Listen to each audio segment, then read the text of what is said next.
All right. Hello, everybody. Welcome back to another episode of Brews and Belters podcast, where we talk all things soccer while sipping on a few of our favorite local brews.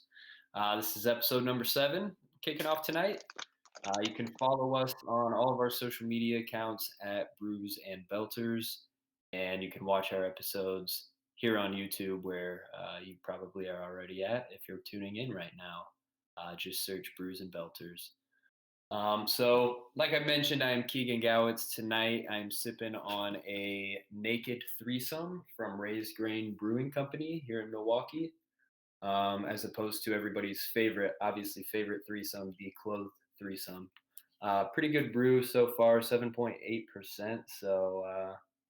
Nice little hit to the head before podcast. You Jack, you've had a couple of those from Raised Grain. I Are you have, digging them? I have. This is, I think, 2 consecutive weeks. Yeah, I'm liking them. This is an IPA. I think last week I had a lager. So I'm joined, Nice. as always, by. Jack Butler's over here, and I am drinking a Kickin' Knowledge Milkshake IPA by Barrier Brewing, a brewery that I've never heard anything about. Uh, but this is a good beer, and 7%.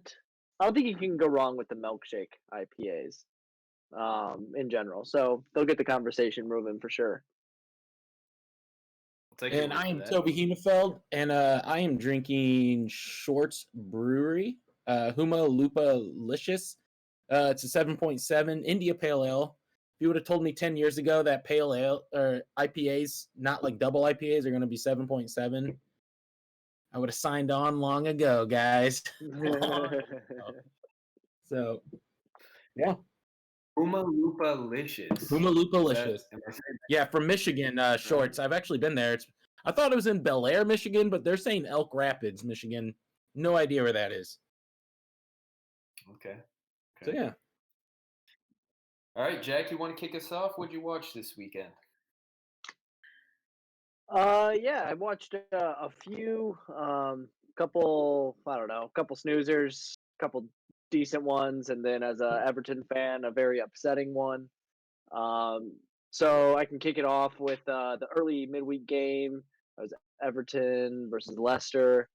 Um, ends with a 1-1 draw, and honestly, Everton Twitter was kind of going back and forth on whether or not it was a draw that we deserved or if we should have lost that game. Um, I mean, it was a tale of two halves, I would say. James scores in the 30th minute for Everton to get the lead, and honestly, it was a beauty. And off of his right foot, nonetheless, right outside the 18. Um, I haven't seen him strike on his right foot like that, and it was beautiful. So, um, we kind of like the first 15 minutes, I would say, like we were on the front foot, but then it just kind of all went to no one really pressing. Leicester in the second half, though, like I thought that was Leicester at their finest. They were moving the ball. If you look at the shots and look at the expected goals in the second half, um, I think Leicester should have won that game. We're lucky that we hung on. Uh, Tillerman scores in the 67th minute. I thought they were going to get another one. All signs showed it. I think they outshot us like 19-9 on the day. But we get a draw against a really good team, so I'll take that in the midweek. Um, Bringing us into our game against Newcastle, which was abysmal. Abysmal. Like, it was the perfect. It was a reminder that even though Carlo's our manager, that we're still Everton. Um, like, like and this is the thing, like I was thinking of like what this means, and this is our struggle, is that when we go up against sides that we are expected to like not dominate, but like have possession and break them down, like expecting them, right? It's at Goodison Park. You're expecting us to have possession and be able to break down their defense, break down their midfield, break down their shape, and we just are incapable of doing that. We, as opposed to teams that are ahead of us, that are possessing the ball, we can play some good counterattacking ball and get DCL moving. Where DCL was isolated, he was not in the game. James was frustrated; they were at him, um, and yeah, just a game that we on paper should have won. I don't think Newcastle had won a game in 11. And yeah, Callum Wilson scores in the 73rd, scores again in the 90th, just to bury at home, and it was an incredibly frustrating day. Any thoughts that I had for us progressing to Europe this year decimated, and don't feel good about it. So that's the state of Everton. That was the state of my weekend. That loss reminded me of the midweek loss Tottenham had against Liverpool, where it just wasn't a loss. Like it was like a question system, question coaching, question players, management, like everything. It was like, because that's exactly how I felt last week. And after watching Everton Leicester go 1-1 draw, you think they're going to get back on the bike and go. And yeah, they wet the bed. So That's the thing about this season, though, man. I mean, I felt that way at 3 or 4 different points with Liverpool, and then we put in a phenomenal performance against Tottenham, followed by a phenomenal performance against West Ham. It's just such a fucking weird season, and I say this every week. I'm getting tired of it, but it's just that's how this season's gone. Like I wouldn't be surprised to see Everton hop right back on and get into good form next week. But I want to ask Jack, do you have any hunch as to why that is that Everton seem to match tougher opponents and then play down to weaker opponents? It's kind of the opposite of like Manchester United syndrome right now, where they seem to just kind of coast by the teams they should coast. And then they're like, it feels, and maybe I'm just a hater, but it feels like they're really happy to get by with like a 0-0 draw against Liverpool, 0-0 draw against Arsenal when they face teams like that. So I think Man United had this. We had the same problem that Man United did towards the United in the earlier parts of the season. Ole's system was not set up to be a lot of possession, and it was a lot of like, let's get Rashford on the counter and let's sit back and move, right? Like, that's really where our struggle is, that we just don't have creativity. Our only creative player is James, and right, like he had some moments, and was probably like our liveliest player, but I mean, he just wasn't enough to be able to break it all down, right? Yeah, Gomez. Did Tom start that game? I think it was. he did midweek. No, midweek he did, and then Decore was back. So you just don't have like Decore will run his butt off, but like he's not creative enough to be able to. That's just not a. He's a box to box. He's not going to do that, right? And Gomez has the ability to find some passes in there, but has not been at the top of his game since Son deliberately broke his ankle. So Bang, bang. Shot. But I mean, like, just Gomez isn't the same player. I mean, and it could be mentality, it could be physical. He's just not the same guy that we had kind of early on from Barcelona. And yeah, we just don't have the players to be able to break a team down that has a good structure, and Newcastle knew what they were doing. I've noticed that there's been some injuries, granted, and then like Richarlison, like a month ago had that red card, so he was out 3 games. But I feel like every time I turn on Everton, it's never the same starting 11. Like it's always like the same starting like 6 or 7, and then there's always like 3 or 4 new guys. Like usually, like one year wing backs is always random. 1 or 2 of your midfield, especially the center guys. And it's like you have 2 guys who are like plugging in like at 4 different positions, and that has to be frustrating. Being that like Tom, the ponytail kid, it has to be frustrating to like not get straight match minutes at the same position, week after week, game after game. And so that's I don't know if that has something to do with it, but I feel like there's no real consistency.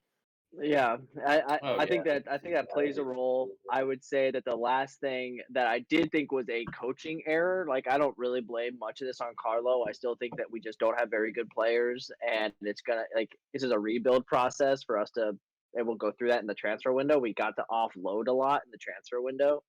Um, but like the coaching error that I saw was he brought a Wobie on in the 70th. I thought we should have brought a Wobie on sooner.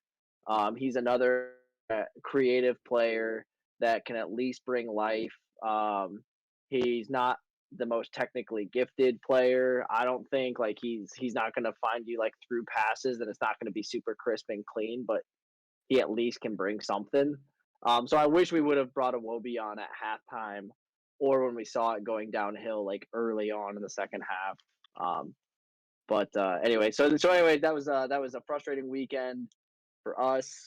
We got United on the we got Leeds tomorrow and then United on the weekend. But then I also watched Werder Bremen and Schalke, the battle of two American strikers, Matthew Hoppe and Josh yeah. Sargent going at it. So that struck me. Um, yeah, unfortunately, I mean, neither one could really find the game. Both ended up getting subbed off in, I think, like around the 60th minute. Both got subbed off. Um, Ends in a 1-1 draw, but I was so if you would have watched it, so uh, Bremen Bremen is scores a goal in the 93rd minute. And I was like, "Oh, this is so Schalke. Like Schalke is going to lose points again, and like they are just going to continue down this bad streak." Like, um, anyway, but then VAR overturned it, so Schalke can live another day. But it was almost a 93rd minute loss for Schalke, and anyway, drama at the end. So not a great day for the Americans, but a fun ending. And then I watched Norwich against Middlesbrough, ended a 0-0 draw. Literally have nothing to say about it, except that Pookie didn't get on the score sheet. Yes, And Norwich is still on top. he's That's back. because He's back now. he's not on the score sheet because Toby hasn't hung up the poster yet. That's It's why he coming. didn't. It's coming, guys. Don't worry. Next week. Yeah, He he's moves in back each from week. injury, and that's something Norwich. They didn't really make any moves this last week, whereas a lot of the championship teams, you could tell they were trying to make a push to get into the little play-in tournament to get in to the 3 spots of relegation. So we'll talk about that a little bit more later. But yeah, it's exciting. So what'd you watch, Keegs? Watched Liverpool, West Ham, of course. Obviously, a pretty bright moment um, after a few rough weeks. Really, a rough month for Liverpool. Just been lacking quality, and two things that stand out. Shaqiri's been really bright throughout that down period and kind of helped carry them through it. It's great to see him get rewarded with some more playing time and some starts. Thiago's been phenomenal, completely worth the wait. Kind of a bummer. He got COVID obviously shortly after the transfer, and then he got injured. He just was out for a while, and it was like, is this dude ever going to be on the fucking pitch? And he's been great since he came back. He's just, I mean, that's a dude who's maybe not quite up there with like a Xavi and an Iniesta, but he's kind of in that same group where like that class is permanent, where you feel like he could be like out there doing that at like 37 because he doesn't have to move that much. He doesn't have to be super physical. He's just so fucking clever and technical that he can just rip teams apart with really little movement. Great to see Curtis Jones come on and get some quality minutes. Obviously, great to see Salah score, but to me, Wijnaldum's goal was probably, as a Liverpool supporter, was the most reassuring and the best to see because there was a lot of really good interplay. And then Firmino has a chance, probably 6 yards out, that he can probably score on, and he does what he does best, and he just taps in a little, kind of a cheeky ball, but also a pretty simple ball to Wijnaldum, who just has an easy tap in goal from there. It's like, I mean, it's Pep kind of play. It's City. like stuff. And when Firmino's like really clicking and they're clicking in attack, it's really pretty to watch. So that was a good one as a Liverpool fan. Gave me a little bit of hope after a few rough weeks. Arsenal United 0-0, super underwhelming. Had high hopes for that match. As somebody who hates both these clubs, it was, I guess, good to see 0-0. I could have maybe used an Arsenal win just for the table, but yeah, super boring match. Palace Wolves 1-0 to Palace. My boy Ebrechiezi with a really nice strike. Didn't place it perfectly, but he hit it hard enough and through traffic that he could beat the keeper. And he did a really just the way he received the ball kind of shows his class to me. If any viewers want to watch the highlight, you can find the video. But the ball's coming in from the right side, so a hard, well-driven pass, and he takes a step towards it like he's going to receive it with his right foot, heading towards the right post. And instead, he feints, receives it on his left, and takes one touch to calm it, second touch to hit it. And by the time you even know what direction he's going, the ball's already past the keeper, and that just shows how good of a player he is. Shows that he's a step ahead, even at 22 years old. Uh, and to be doing that in the Premier League is pretty special.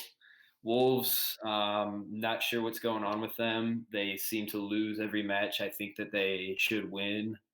Uh, they did get a win today, a 2-1 win today, but they just haven't been very consistent for me. Obviously, Jimenez being out is a huge loss to them, but they just seem like a team who have some quality. Connor Cody hasn't been good in the back, and that's kind of their pillar defensively. But I just expected a little bit more from them, and they've been pretty bad week in and week out.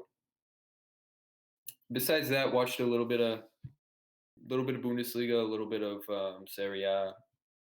Dortmund won 3-1 over Augsburg. Augsburg started out the scoring with a goal. Thomas Delaney got in and got a goal. He hadn't really been playing much for Dortmund, and then Sancho and Holland got one as well. And then Lazio won 3-1 over Atalanta, Atalanta's not super consistent either, and they're kind of that team that can go out and beat somebody 4-0 and then lose 3-1 to Lazio, who Lazio's having a good season. So, but yeah, that's all I got. I like it. Yeah. Speaking of some of the games that you kind of went over, that United Arsenal game was a trash ass game. United this year, they're like what 2 or 3 in the table right now against like big 6 teams. They've yet to win. They've only put up 1 goal in 6 games against Tottenham, Arsenal, and City so far. I don't know. I just don't. Although they've been winning and playing pretty well, I just feel like they're kind of like Chelsea at the end of the day, where they just don't put up the production like I would expect them to. Arsenal's still doing pretty well. Like I would say Arsenal tying against United's good for them, being that 0-0. Yeah. Then I watched Leicester Leeds. That was kind of whatever game. Leeds came back.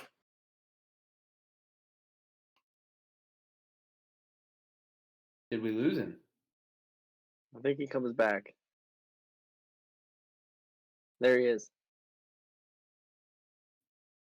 You go. Nope. Yeah, Leeds came back. So Harvey Barnes started the scoring early for for Leicester, and then Leeds came back. I think it was 2 goals from Bamford, and then a nice little assist from him at the end to Jack Harrison, who us Americans have kind of taken under our wing as an American because he played at New York City, but. He's got dual citizenship. I think he does, yeah, because I think he was over here for a while. I think he was over here for a number. I think of he years. actually cap? Did he cap for America once? That I'm not sure. We might be taking it way too far. We might be taking this love affair for Jack Harrison way too far. He may have. Fact check it. Hey, we got time. We're waiting for Tobes. We got time. There he is. Boys, There he sorry. is. What all did you guys hear about that? So you were we talking Leeds Leicester, and we kind of continued your conversation from there. But pick back up where you're at. Yeah, so besides that, the only real games I watched that were of noteworthy was Villa Burnley. That was a pretty good game. Villa ended up losing to Burnley. Burnley's been playing pretty tough this season, and so has Villa both. Yeah. I just, for some reason, I really like the way Burnley plays. And then it's podcast number 7, and this is the podcast where I've officially been broken. Tottenham is not. I'm to the point. A few things. I'm to the point where one, I just want them to play well. Like, I'm cool with them losing, but like at least be fun to watch. Like they're hard to watch. And like 2, during that Liverpool game, I became like the petty bitch like fan. Like I don't even know how to describe it more so than like Kane got injured. He's got out probably they said weeks, but I'm assuming it's like 2 to 3. He had both ankles messed up. Like I'm not saying Thiago is a dirty player because he's not, but like his tackle, Kane turned so well on it, and he like Thiago missed everything, and then like reached his arm to like grab him, and like, dude, that happens all the time. Like Eric Lamela like doesn't tackle unless he uses his arms, so like it's not like a bad thing, but it like drove me up the wall. Like I'm like that mother, like why would he do that to my favorite player? Like why would he do that? And so it's like petty like I know every time Toby took that personally.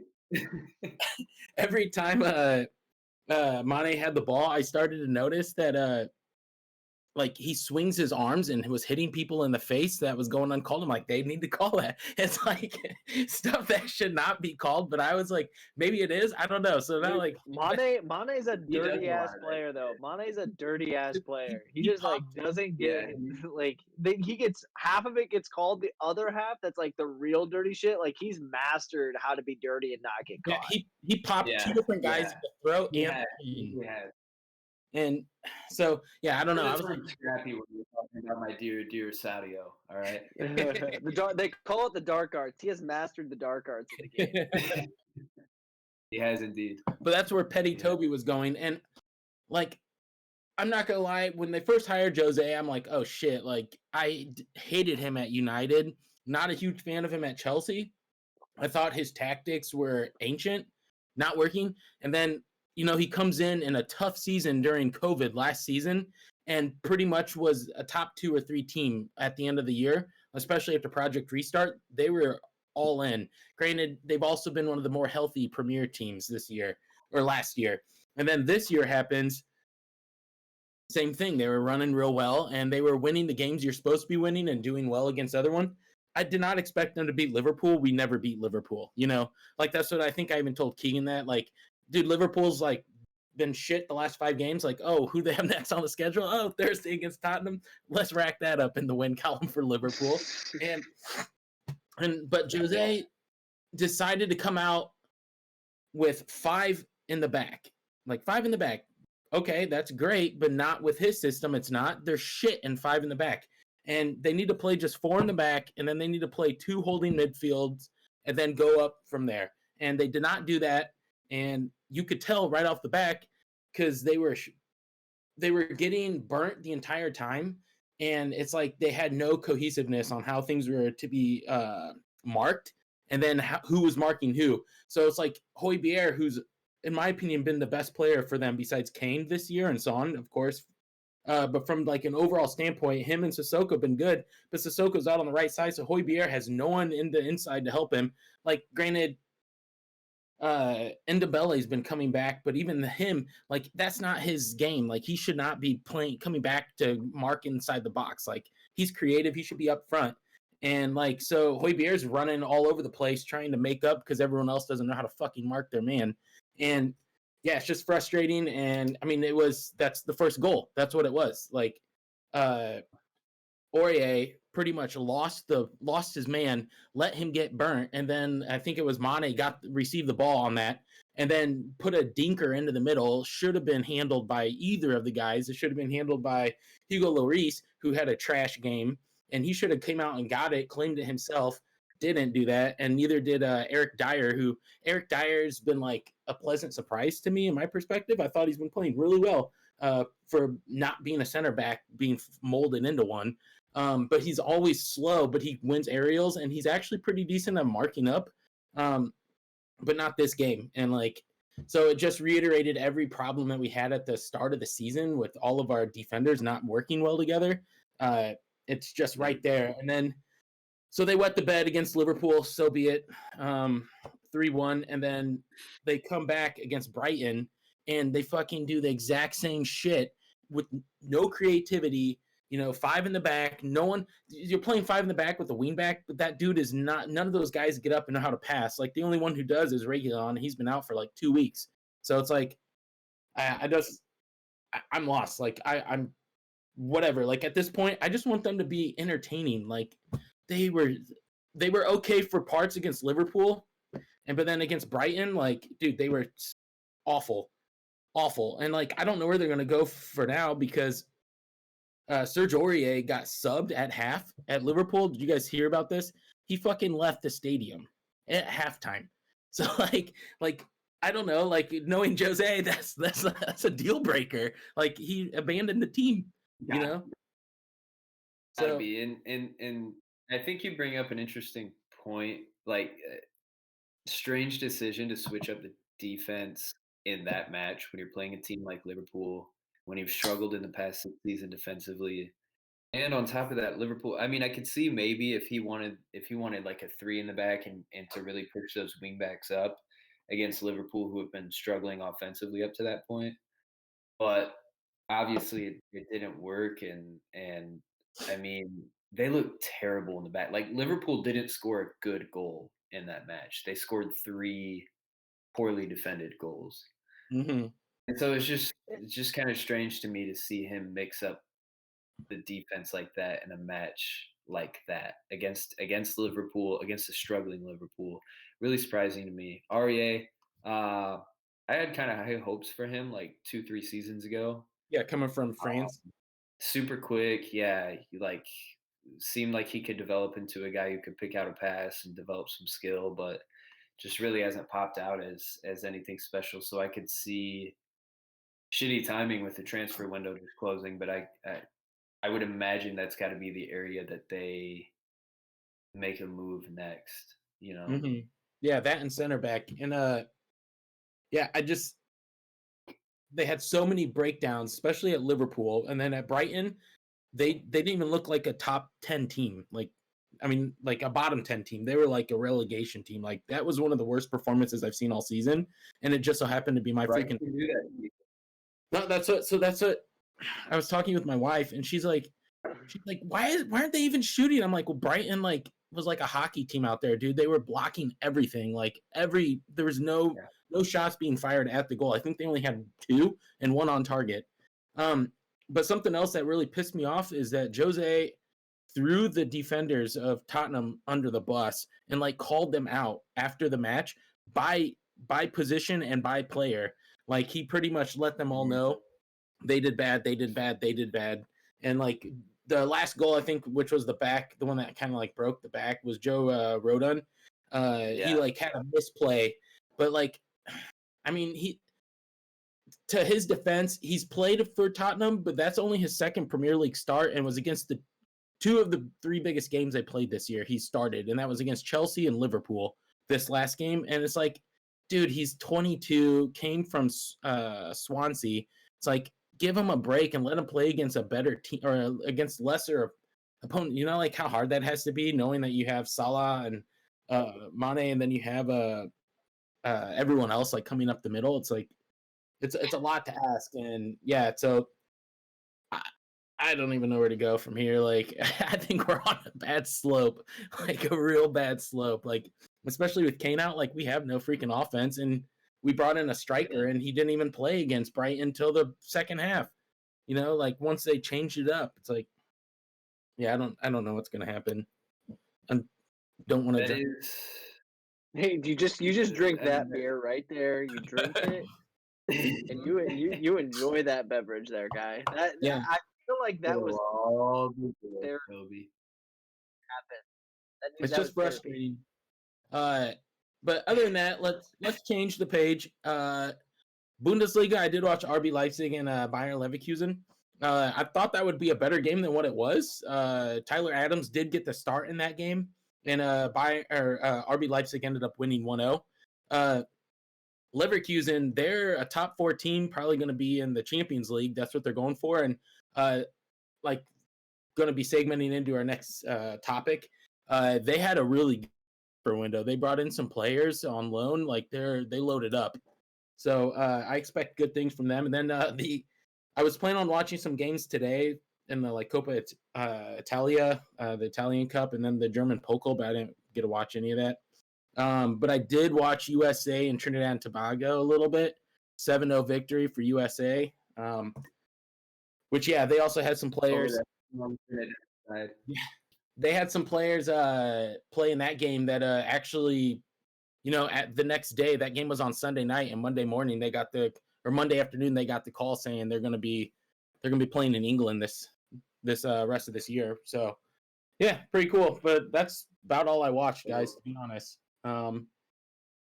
Yeah, we're cool if we don't talk Tottenham the rest of the time. I'm totally fine with that.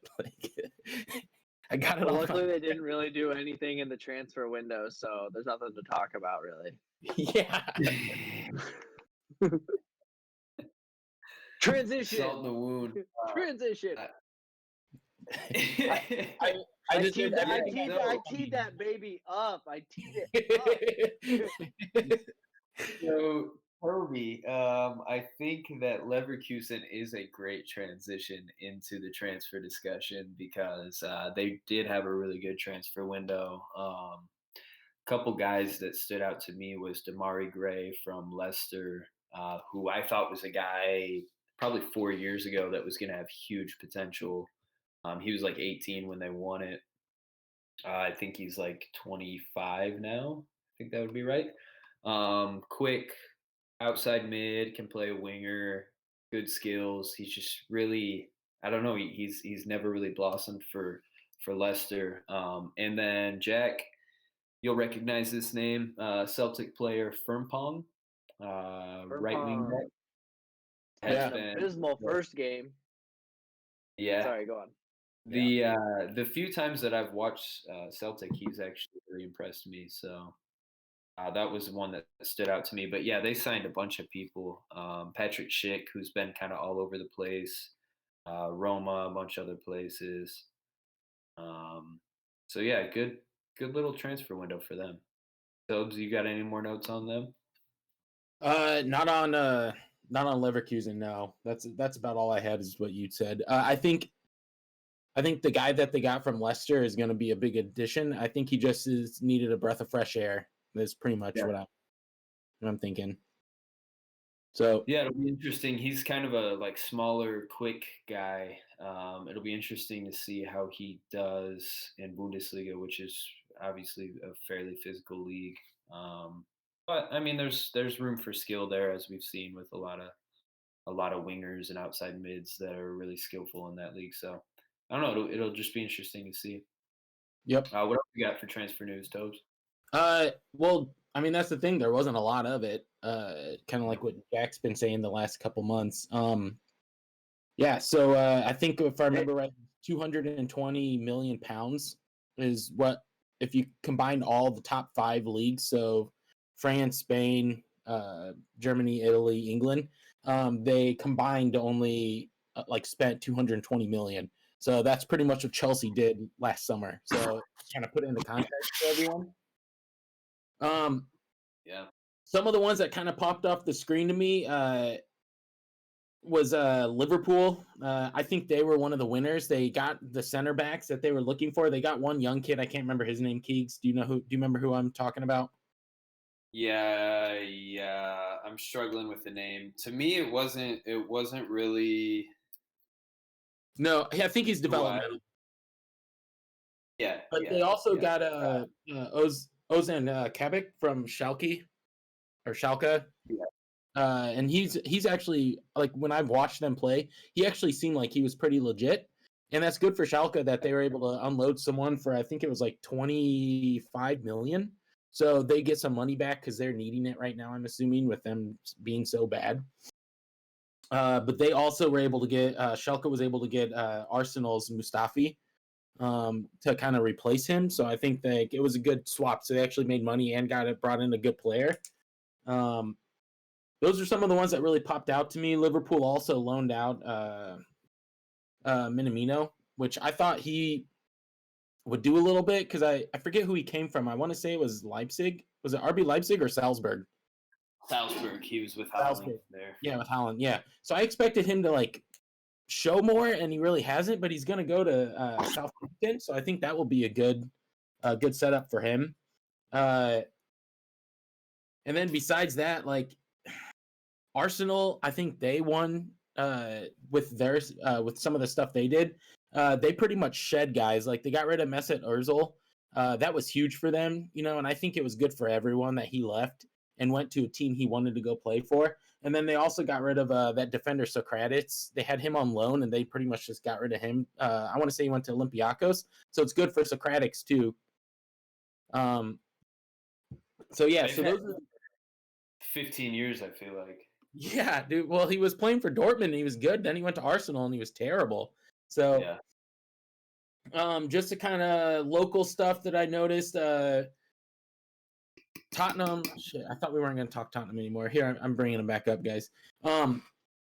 So they have Hugo Lloris in goal for their number one, and then they've been putting Joe Hart, who I think Joe Hart is slow as shit and terrible. Like he can't react.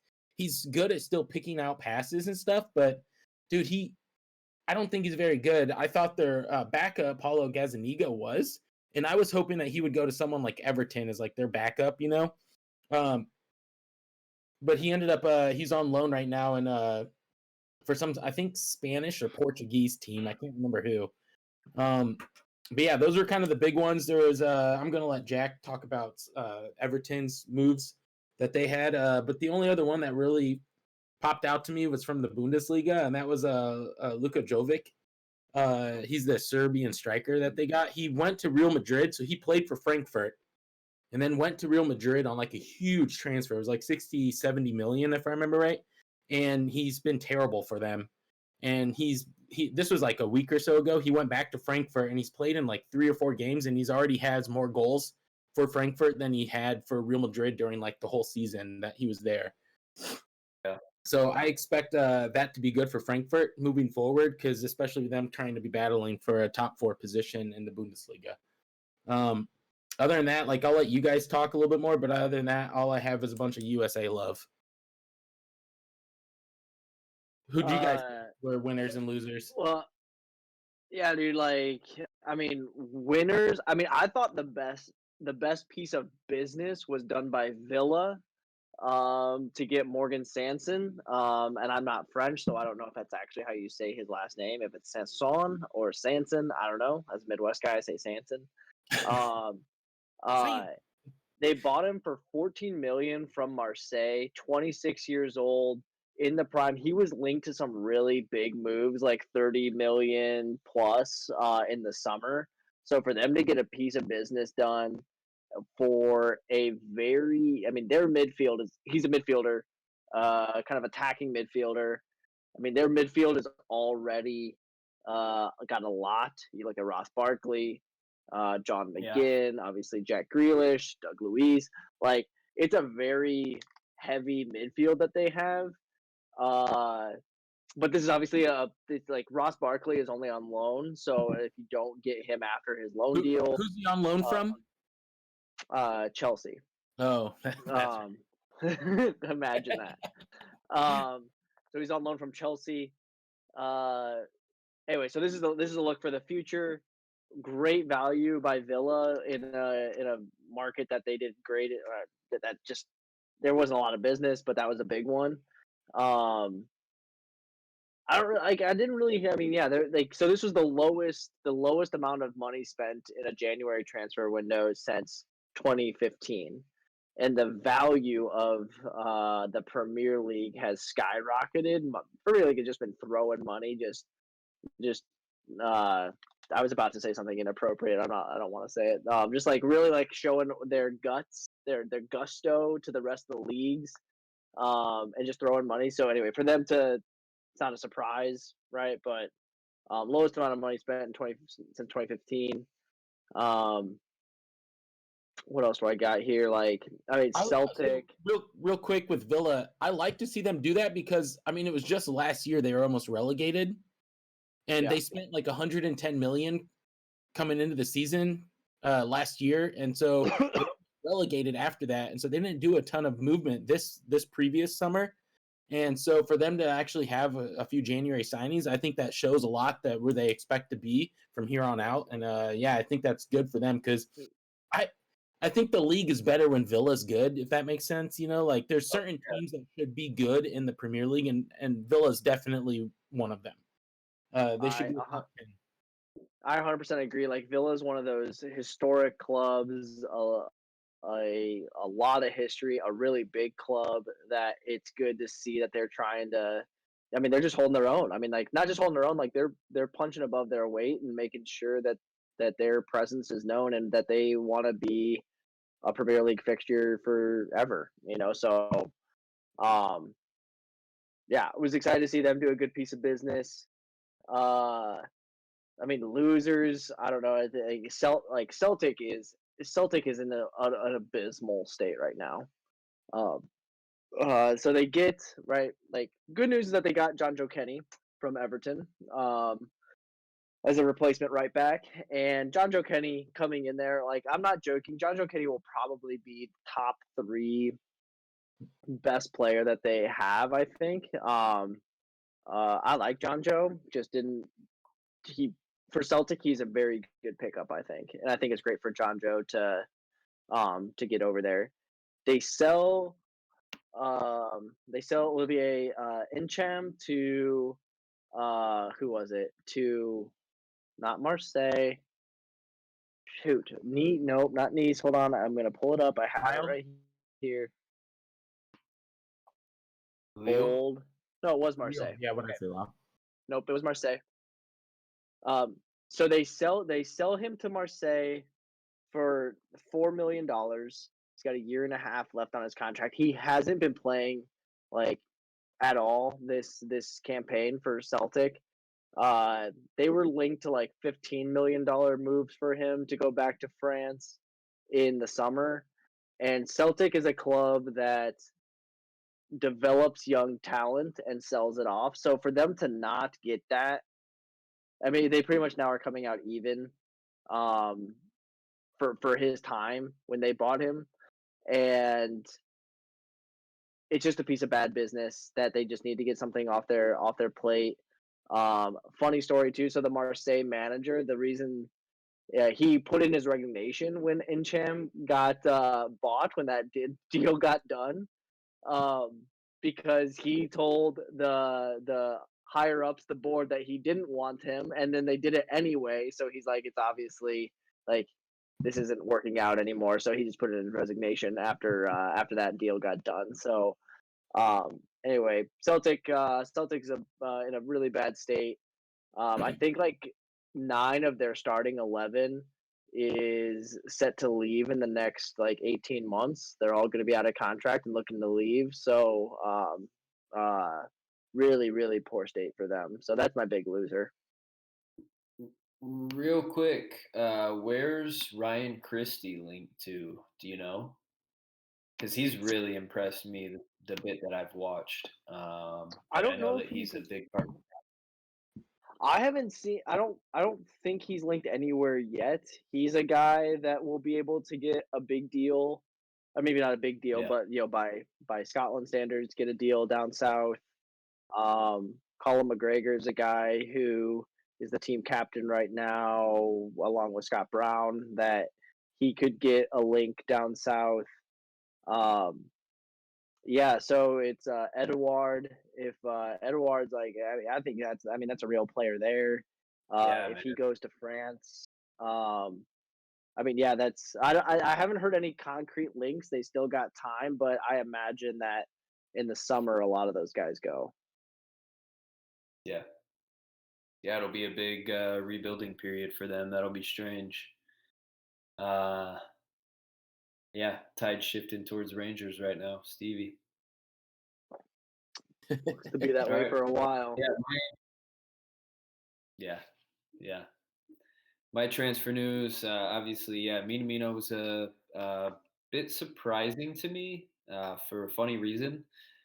When they brought him in, I don't know why, but I've always just thought Origi was like 29, 30 years old. And so I figured they would do something with one of the two.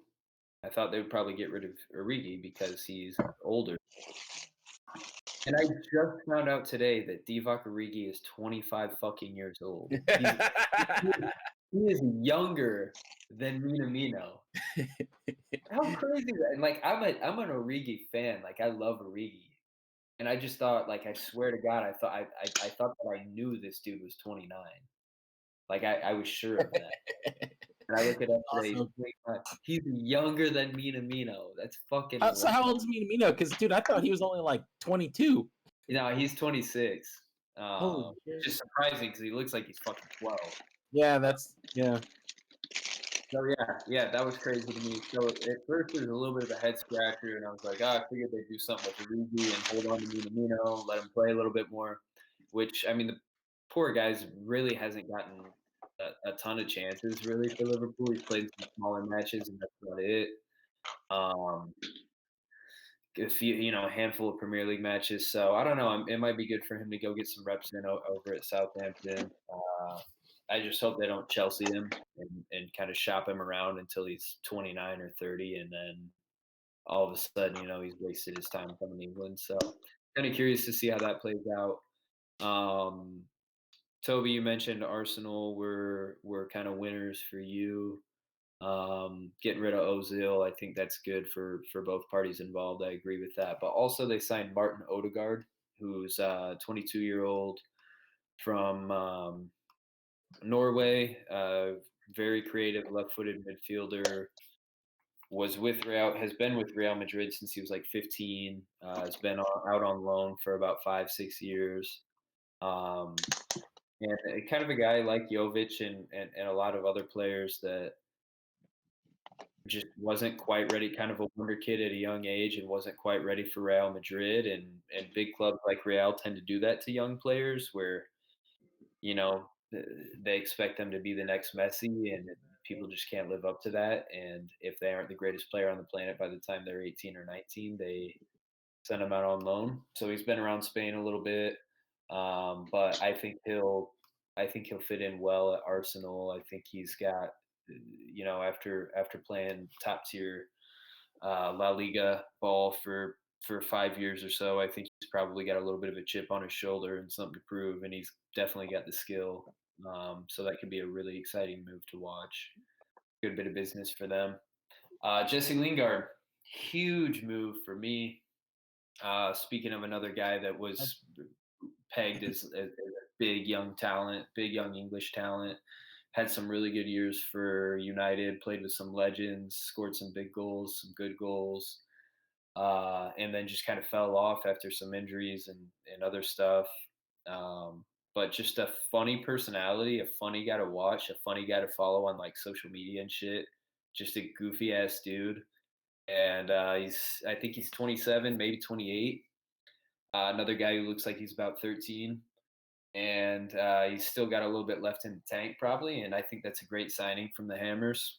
I think he'll supplement that midfield quite a bit, and they've been playing well. I think he'll supplement like Lazzini and Suchek and the other players that they got pretty well. So that's great for them, great for him, and they've been playing well lately. So that's really exciting. Another one that's a little bit under the radar was actually Fulham signing, so it could be the poor kid's funeral. But Josh Maja, who I think that's how you say it, not super familiar, but I was just reading a little bit about him earlier. 22-year-old, another English-born of Nigerian ancestry talent who's got citizenship. He can play for either national team. As a youth, spent some time in City's Academy, spent some time with Sunderland. He was featured in the Sunderland Till I Die documentary on Netflix.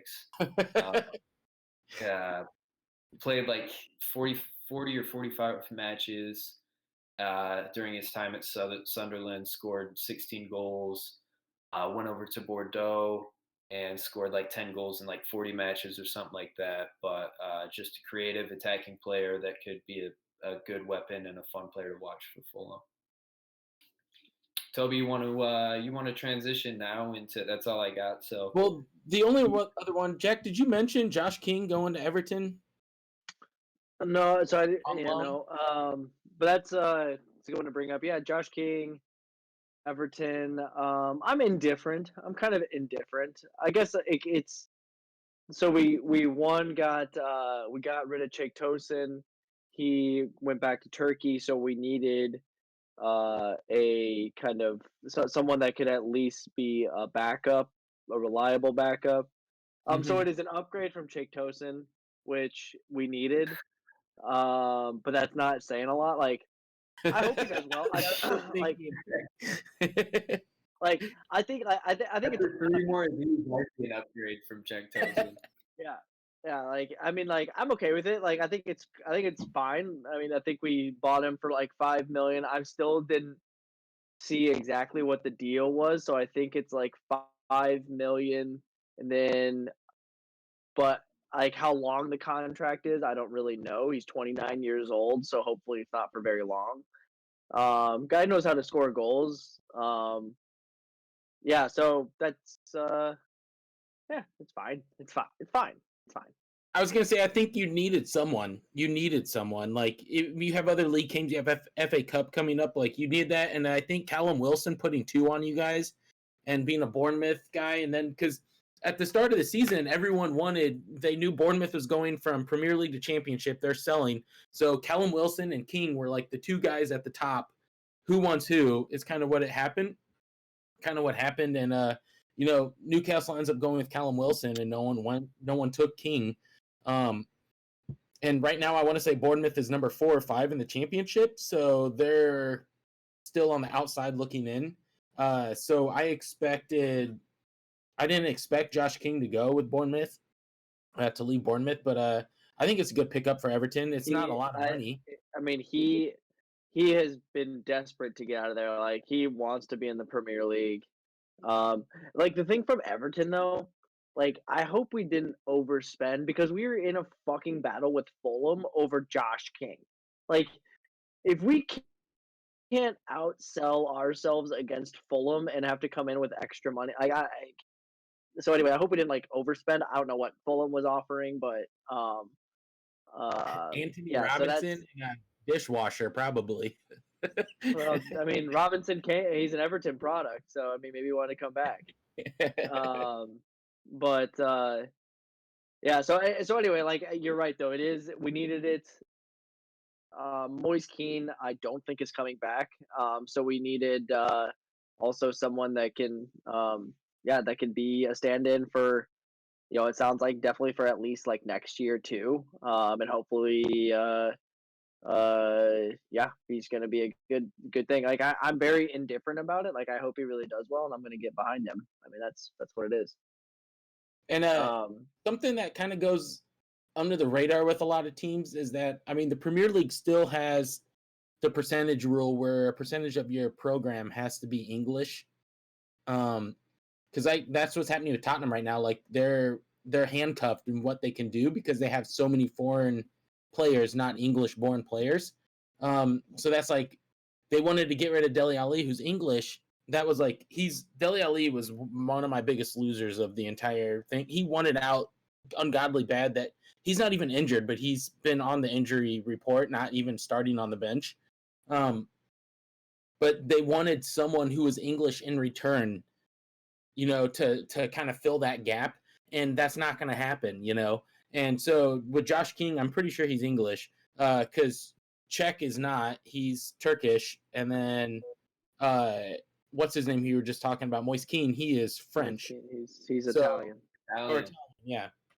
So I mean, I'm not saying that. I mean, there's a huge talent discrepancy there, but at least it helps, like in that aspect, I guess. If you want another silver lining to this signing, Jack, that's where I'm trying to get. I'm trying to pump you guys up since I'm in the doldrums right now with Tottenham. Like, I don't want to, you know, it is what it is. So Strange rule too. I mean, I guess I maybe understand it, like from no, a it's domestic only standpoint. fucking good for Brighton. Like, only good for Brighton. Like, if you look at Brighton, you're like, those are all just a bunch of English blokes. Like, all of them. Like, they all look like each other. Like they all have the last name Duck. Like, it is what it is. So, Is it Duck or Dunk? yeah, all right. Well, it's Dunk. Yeah, fucking. Okay. I Well, forget let's his segue, first- boys. Yeah, let's. I have so take us into Monday was the deadline day. Take us into Some US. USA stuff. Yes, some USA stuff we got. So there were 6 dudes on the move on Monday. Sorry, Keegs, I cut you off there like 7 times. No, you're good. We were lagging a little bit back and forth. That's fine. I was gonna say I think we still are, but I'm not lagging. I'm going full metal right now. So there were 6 different dudes who all signed new contracts on Monday. Some on loan, some permanent. I put down each of them. So some of them are kind of well-known players. Most of them aren't. Brian Reynolds is he was like kind of the darling MLS player right now to go overseas. And there's kind of I want to say a bidding war, but there was like different contracts that were kind of be thrown out there between Juventus and Roma.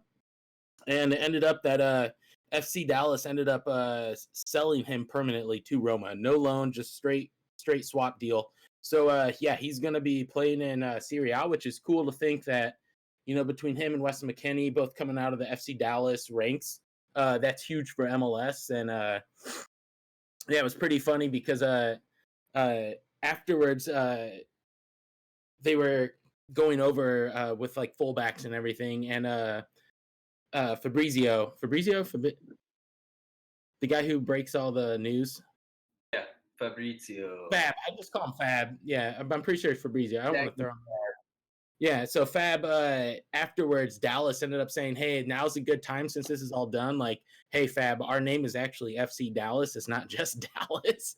Because he always puts like Liverpool FC or like whatever. But with a lot of the MLS teams, he just puts it by city. And so that was kind of funny. But my biggest one, which is the number 2, my biggest one of the Monday was Paul Areola.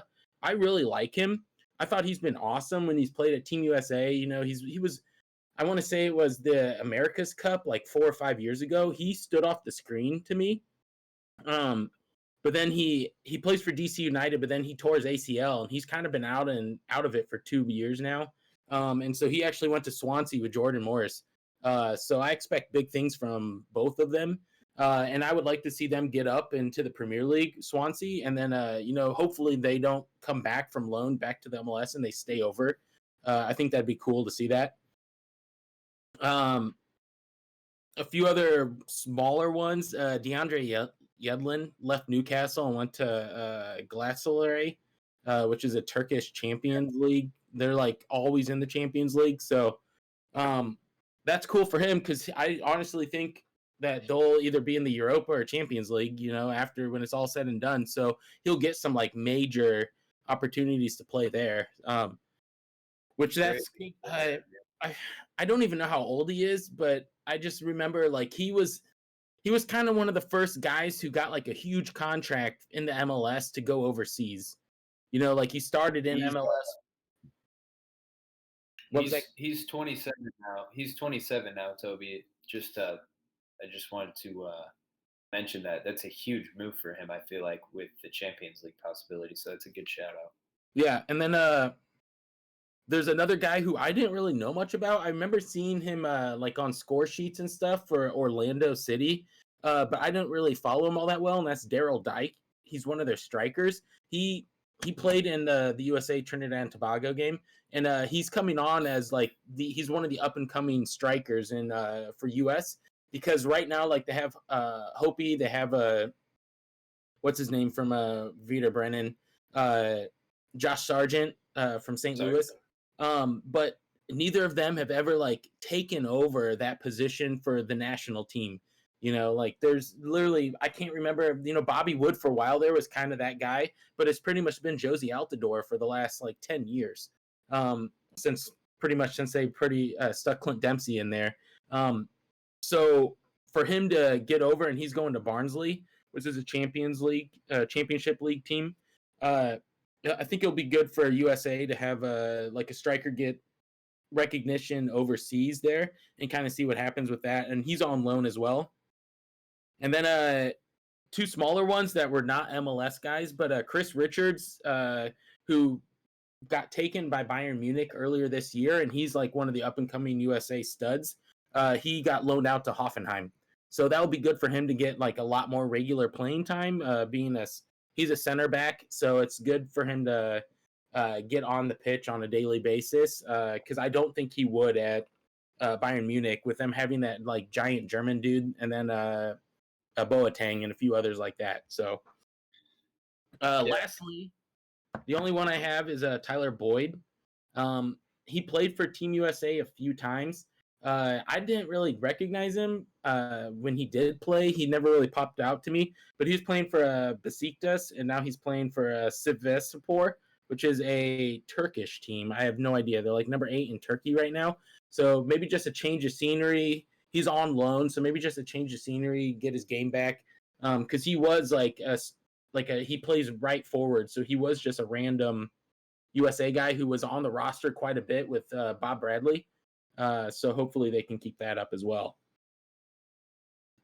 Besides that, it would have been cool. I heard whispers that Josie Altidore is being looked at by some championship league teams. It would have been kind of cool to see him, what he's been doing, because he's old and he's been playing pretty well in Toronto, but I just don't think he has that extra gear anymore. So it would have been nice to see him go. And then the other one was Liverpool was being linked to Aaron Long, who plays for New York. And that would have been kind of cool too, because I really like him. He kind of plays a center back, but he also can switch to right back. So it would have been nice to see him, get into the Premier League, because he's kind of had bad luck where there's been 2 or 3 times championship teams, and then I think Fulham actually was one of them. They wanted him, and his contract was denied. One time for like COVID issues, they wouldn't allow him to travel, but then the other 2 were like timing issues with his contract, and so they didn't allow it to progress any further. So he's kind of been handcuffed in New York, wanting to go play in England, and hasn't been able to, and so he still isn't. So yeah, that's about all I got. That's everything that I wanted to cover. Chris Richards was one that I love that that's a loan deal, because Bayern are looking to offload Alaba. Boateng's aging, and then Sula, aka the big German guy, as you described him. He'll be there for a while. I think he's only 26 or maybe 27, but I think that's a great move for Richards to really get some experience, and maybe he can come in and fill that gap if they don't. I mean, it's Bayern, so they'll probably buy somebody, but if not, he can come in and fill that gap. And even if they do buy somebody, he's a guy who's there if Sula or that new replacement would end up getting hurt. So I think that's a really great move. I was happy to see that was a loan and not a full transfer. Yeah. All right, let's move on to our Belters of the Week. Jack, you want to kick us off? Oh, sure. But I didn't have like very many to choose from. I watched some really shitty games. Yeah.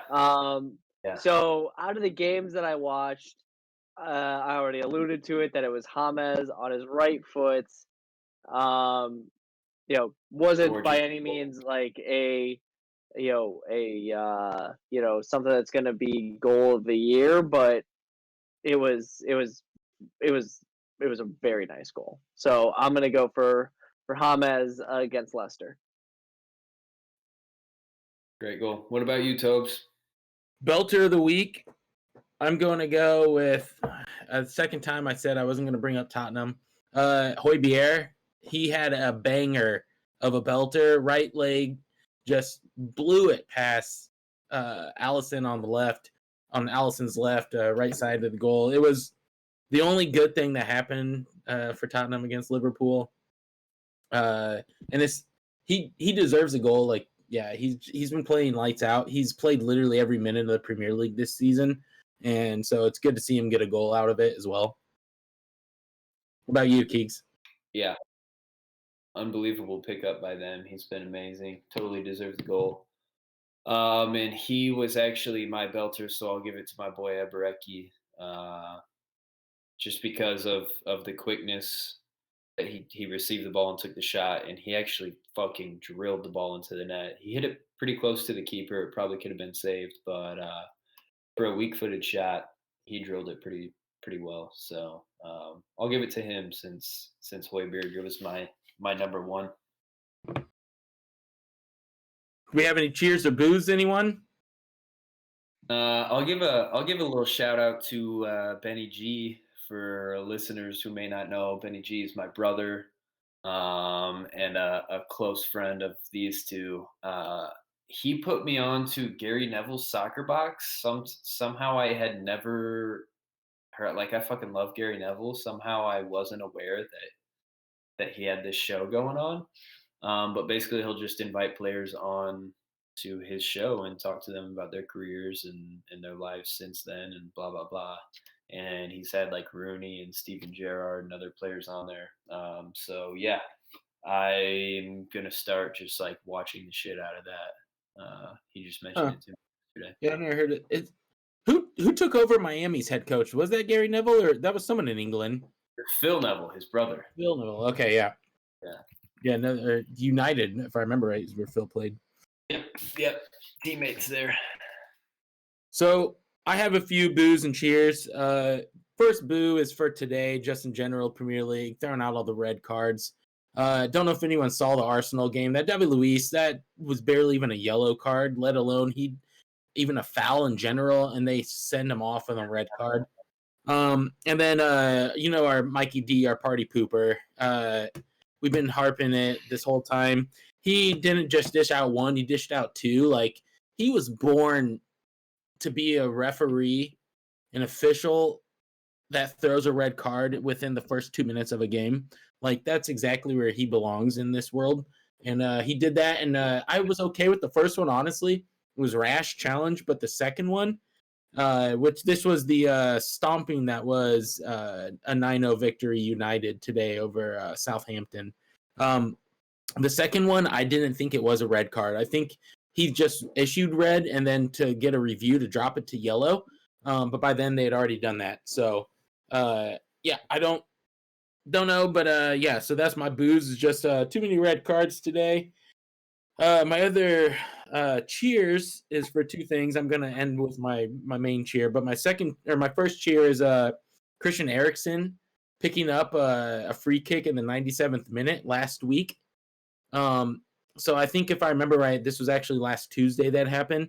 So I did mention that he was subbed on, but then because of that, their coach is like, no, we're not getting rid of Christian Eriksen. We want him. He's a part of our future after he's been like on the back burner, barely even making the roster for Inter. So I'm like, I don't know what's going on with them.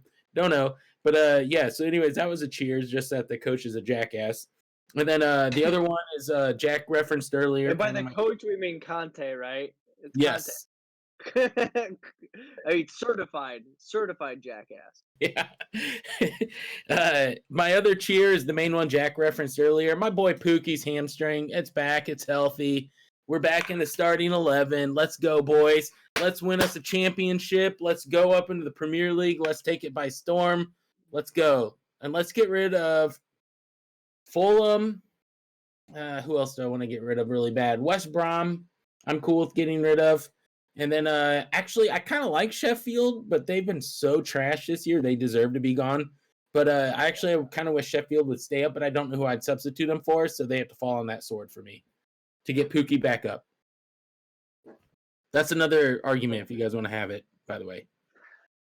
Dude, I'll tell you who is exciting to come up, and hopefully they do come up is Brentford. I don't know if you've been watching any Brentford, but like they score goals and they are super fun. They should have came up last year, but missed it. And Brentford, when they come up, is going to be a blast. So, Wait, we have potentially like three really fun styles of if I mean there's so much of the season to play out still, but between Norwich, Swansea, and Brentford, if those are the three that come up, it's gonna be really fun. So yeah. anyway, hopefully Brentford comes up with them. Nice. No, so Brentford played the Carabao Cup. They played Tottenham when City played United. They played yeah, I'm pretty sure they played Brentford. Or they played them the week before. But anyways, they played and they took it to Tottenham. And Tottenham had like most of their starters in, and they looked that good. So that's why I was like, oh shit, like, and it's kind of cool. Like Brentford Bees, their colors are like kind of like crimson. They kind of look like the Lannisters. They're like yellow, gold, and then crimson red. So yeah, they. I really like that team as well. So Yeah, fun. Jack, I'll go in for some cheers. Cheer for our midfielder who has been out, Alan. Alan's son got diagnosed with alopecia. I had never even heard of alopecia until this year. My sister-in-law got alopecia, and it sucks. And but Alan ended up buzzing his head to be able to do that with his son. Just a cool story. Happy that he was able to make his son hopefully feel comfortable and good as he was going through something tough. So yeah, just huge cheers for that. And then boo, I don't really have very many boos. Um, uh, I would probably boo. I mean, it's easy to boo MLS right now. There's probably going to be a player. It looks like a lockout is potentially going to be happening, or the some type of holdout. And we'll see who gives. I mean, that's just an easy one, though, right? Um, uh, but I'll stick with it. I don't know. I don't really have much to boo these days, except for Everton, making me drink more. and we'll take the positivity. We'll take no boo. Although you do always have the best cheers and boos, so we'll take that as a good sign that things are trending upwards. Jack does not have a boo. thanks, Keith. Appreciate the support. Man, I mean, I'm in the same boat. I come with it week. I mean, I'm not sitting on you. He brings quality cheers and quality booze usually. I did see the Instagram post, and that was a heart warmer for sure. Yeah, dude. I think he's like, I mean, he went back to Napoli after he came back. I don't know. The dude just seems real. Like you could tell on the pitch that he's a hard worker, but then like as you kind of see him now in what he's being vulnerable about and all that type of stuff, it's pretty cool. Then he That's took what Napoli does to you. Fuck yeah, he tucks his shirt in. He's a regista, man. He's a fucking blue collar, hardworking Italian. He's not Brazilian. Barista. He's not dude's whipping up espresso. Oh no! Oh no! Let's close this out, Boys. Keith. Yeah, regista. I'm never gonna hear the term regista right again. For those of you who don't know, a regista is like a deep lying playmaker. Andre Pirlo is a regista. Alan's a regista. Alan is Brazilian, but is just like at this point he's just Italian. I just see him as an Italian. Dude, once you spend that much time in Napoli, like if you're in Naples that long, you're just an Italian at that point. But and yeah, he's like Ancelotti's adopted son by now. But that's all I got. If you guys got anything else, Not me, boys. all right. Have a great weekend, boys. Yeah. We do have midweek matches tomorrow, still Thursday. Tottenham's been shit, but there's nothing to kickstart a victory run like a game against Chelsea. That's what I always say. So That's what you always say. You've always said it. Chelsea. I do want to, really quick, just want to run through the table. City, only 20 matches played, sit on top with 44 points. United, 22 matches played, 44 points.